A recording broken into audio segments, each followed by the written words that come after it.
Queridos filhos, dizem a todos que Deus tem pressa, e que este é o tempo da graça. Dias virão, em que muitos hão de arrepender-se da vida vivida sem a graça de Deus, e para muitos, será tarde. O que tendes a fazer, não deixeis para o amanhã. A vossa nação gritará por socorro, e a dor será grande, para os meus pobres filhos. Os acontecimentos políticos atuais no Brasil, e nos países próximos, mostram claramente que o cerco está se fechando. Os políticos corruptos que governam a nossa nação estão envolvidos com os grandes líderes mundiais e estão mostrando claramente de qual lado eles estão. Muitos são os sinais e os motivos, indicando que as profecias da mãe de Jesus sobre a revolução sangrenta que acontecerá no Brasil podem estar próximas de se cumprirem. Prestem atenção no que falam esses jornalistas. O cerco a Nicolás Maduro fechou de vez, e agora a história ganhou um ingrediente explosivo. Os Estados Unidos já mandaram as tropas militares em direção à Venezuela e confiscaram mais de 700 milhões de dólares em bens do ditador venezuelano, atingindo em cheio o caixa do chavismo com o bloqueio de mansões, jatos, cavalos de raça, joias e dinheiro vivo. Mas enquanto Washington desmonta peça por peça a rede financeira que sustenta o regime, um episódio em solo brasileiro acendeu todos os alertas. Um cargueiro russo, Ilyushin IL-76, alvo de sanções americanas, que estava na base aérea em Brasília por 3 dias, decolou e seguiu discretamente para Caracas. O voo, que passou por Moscou, Baku, Argel e até fez escala na Bolívia, chega no momento em que Maduro vê o seu patrimônio desaparecer e poucos dias depois de uma ligação reservada entre Lula e Vladimir Putin, cujo conteúdo o governo brasileiro mantém em sigilo. Nos bastidores, a pergunta é uma só: o Brasil serviu de ponto estratégico para a fuga de Maduro rumo à proteção russa? Não sabemos. Mas com uma recompensa de 50 milhões de dólares pela captura do líder venezuelano, os Estados Unidos já movimentam tropas para o Caribe e América do Sul, prometendo pegá-lo vivo ou morto e destruir as engrenagens de corrupção e tráfico que sustentam regimes autoritários na região. Se essa rota de fuga se confirmar, não será apenas Caracas no olho do furacão. Brasília também terá de explicar o seu papel nessa história, porque diante de um jogo desse tamanho, a conta política pode ser impiedosa. Legal, e escute essa. O presidente americano Donald Trump fez uma declaração hoje bombástica. Novamente, saiu em defesa do ex-presidente Jair Bolsonaro e disse que o Brasil é o pior país da terra para se negociar. O cara está enfurecido realmente com as autoridades brasileiras. Os Estados Unidos anunciaram a apreensão de mais de 700 milhões de dólares em bens ligados ao regime de Nicolás Maduro, numa das maiores ofensivas financeiras já executadas contra um chefe de Estado estrangeiro. Não foi apenas congelamento de contas, mansões na Flórida e na República Dominicana, jatos, cavalos de raça, joias, carros de luxo e grandes quantias em espécie foram confiscados, atingindo diretamente o núcleo de poder econômico do chavismo. A procuradora-geral americana Pam Bondi comparou o regime venezuelano a uma organização criminosa internacional, alertando que esta é apenas a primeira etapa de uma operação mais ampla para desmantelar os fluxos ilícitos de dinheiro que sustentam Maduro e seus aliados. Veja bem, seus aliados. E em meio a esse cerco implacável, um detalhe levantou especulações. Um cargueiro russo, o Ilyushin IL-76, sancionado pelos Estados Unidos, pousou discretamente em Caracas após passar 3 dias consecutivos na base aérea de Brasília. A aeronave RA78765 da Aviacom Zitotrans chegou no domingo, dia 10, vinda de Conakry, na Guiné, com escalas em Moscou, Baku e Argel. Após permanecer no Brasil, seguiu na quarta-feira, ontem à noite, para a Venezuela, fazendo escala de 6 horas na Bolívia, antes de pousar em Caracas. O voo acontece no mesmo momento em que Maduro vê o seu patrimônio no exterior sendo confiscado e poucos dias depois de uma ligação entre Lula e Vladimir Putin, cujo conteúdo não foi revelado pelo governo brasileiro. A ANAC, Agência Nacional da Aviação Civil, confirmou que a autorização da empresa russa para operar no Brasil venceu em abril de 2023 e não foi renovada, e mesmo assim o avião aterrissou no Brasil. A Força Aérea Brasileira não esclareceu o motivo da presença prolongada nem a carga transportada. No Congresso Nacional, o deputado General Girão, do PL do Rio Grande do Norte, questionou a entrada da aeronave sem aval do Poder Legislativo, enquanto o senador Márcio Bittar cobrou explicações da Defesa e do Itamaraty. Com a recompensa americana por informações que levem à prisão de Maduro, agora fixada em 50 milhões de dólares, a presença do cargueiro russo levanta hipóteses incômodas. Estaria Maduro preparando uma rota de fuga para Moscou, aproveitando a rede de proteção de Putin, antes que o cerco financeiro e judicial dos Estados Unidos se feche de vez? Pois é. Vamos comentar sobre isso agora com o nosso analista e professor Marcos Pisolato. Pisolato, seja muito bem-vindo. Os Estados Unidos já estão a caminho para prender Maduro. O secretário de Estado Marco Rubio falou que iria mandar mesmo e mandou. Já tem frotas aí da Marinha Americana já no mar, seguindo rumo ao sul do continente. O governo americano já despachou tropas para o Caribe e, como eu falei agora no finalzinho, né, tá chegando aí, tá batendo na porta. Agora é só o tempo dos caras chegarem.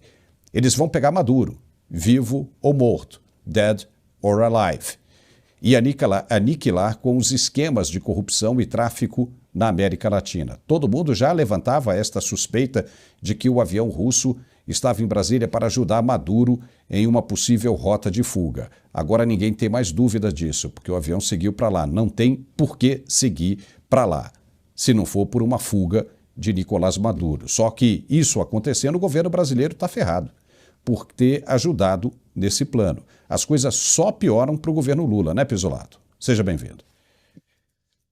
Obrigado, Paulo. Olha, não resta a menor dúvida que o que o Trump está fazendo é estrangular financeira e agora militarmente o narcotráfico, esses narco-estados, em especial o caso da Venezuela. A gente já falava lá no começo do ano que a vida política dele seria curta e quem sabe até a vida material dele seja curta.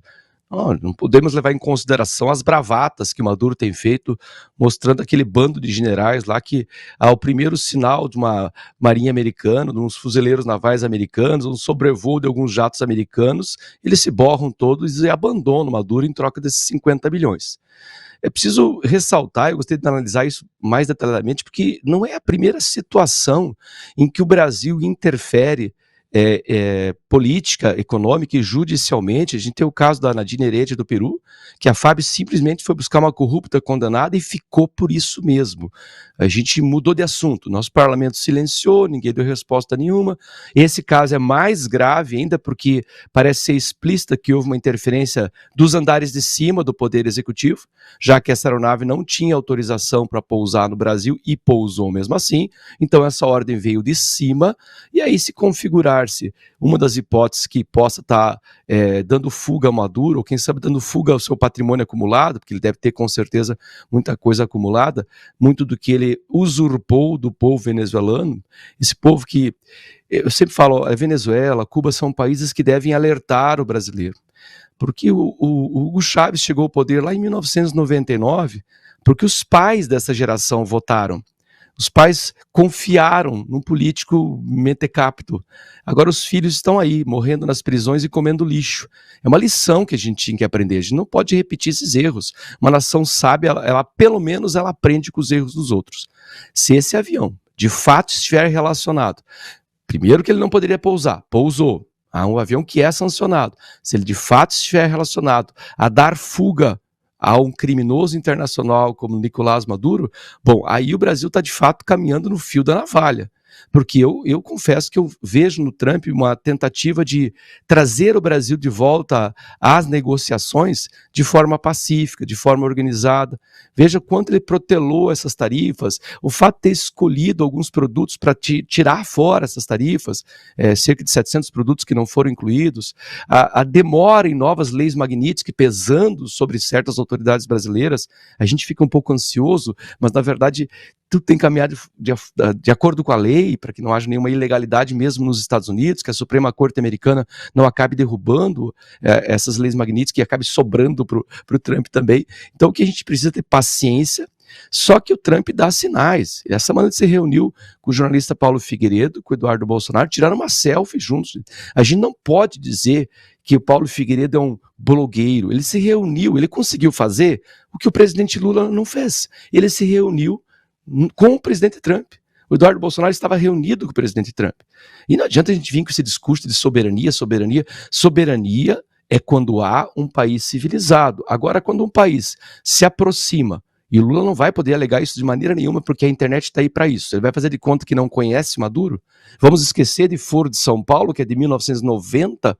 Vamos esquecer que as Farc foram membros do Foro de São Paulo? Vamos esquecer da dívida bilionária da Venezuela com a gente? Então não há como negar que há uma clara associação ideológica entre o presidente Lula e o regime da Venezuela. Esse avião passando por aqui, Paulo, isso aí é a gente caminhar no fio da navalha de pé no chão. Nós estamos arriscando demais, tudo em nome de uma ideologia falida, como é o caso dessa defesa que Lula faz tanto querida do tal socialismo. Já ferrou, né, Pizzolato? Ferrou. E essa turma não percebeu que já foi embora e está aí só o espírito aí vagando, né? Porque o corpo já foi para a vala há muito tempo. Daqui a pouco é só receber o sinal e subir, porque os caras vão vir com tudo mesmo para valer. E o Lula, daqui a pouco nós vamos falar sobre isso também, ainda foi provocar Trump de novo agora, né? Dizendo que tem um relacionamento de respeito com Cuba, né? Sendo que o secretário de Estado, Marco Rubio, disse ontem que também vão entrar em Cuba, vão acabar com essa porcaria toda, né, de que é essa esquerda, né, autoritária dominante na América Latina. Vai varrer todo mundo, porque, de acordo com as informações que os americanos têm, essa esquerda autoritária na América Latina é responsável pelo maior tráfico de drogas que o mundo já viu, né? Matando americanos em solo americano com fentanil. E está todo mundo envolvido nessa história. Então, como é que você vai pegar, né? Começa lá do Panamá, do Canal do Panamá, aqui para baixo, né? Na Argentina, os caras já fecharam. Né, o Milei já fechou, aqui não passa, entendeu? Já cercaram pelo Cone Sul. Aí você tem o Panamá, né? O Panamá também está resolvido. Você vem com a Nicarágua, você entra com o Gustavo Petro lá na Colômbia, o Nicolás Maduro, o Miguel Díaz-Canel lá de Cuba. Você tem todo o Foro de São Paulo. Aí o Brasil vai ficar de fora? Você acha que os caras falam, não, o Brasil não. Nós vamos mostrar já aqui a fala, depois que eu terminar isso aqui com você comentar, a fala de Donald Trump, dizendo que o Brasil hoje é o pior país da Terra para se negociar questões comerciais. E mais, politicamente também, porque está cometendo uma perseguição política contra o ex-presidente Jair Bolsonaro. Ou seja, é mais um recado. Veja que o homem tem uma reunião nessa sexta-feira super importante com o presidente Vladimir Putin e ainda abre espaço na cabeça dele para falar da situação de Jair Bolsonaro. E os caras no Brasil querem fazer o quê? Querem bater de frente? Vão tomar na cabeça. Os caras já estão descendo. Estavam achando que era brincadeira? Quem vai perder o visto primeiro? Durante todo esse tempo estava achando que era brincadeira e agora as coisas estão acontecendo e acontecendo muito pior do que muita gente imaginava que poderia acontecer. Você está cheio de porta-aviões já descendo para o sul do continente. E mais uma coisa, viu, Pizzolato? Pela primeira vez, nos exercícios militares feitos entre Brasil e Estados Unidos, os americanos chegaram com armamento pesado. Pesado.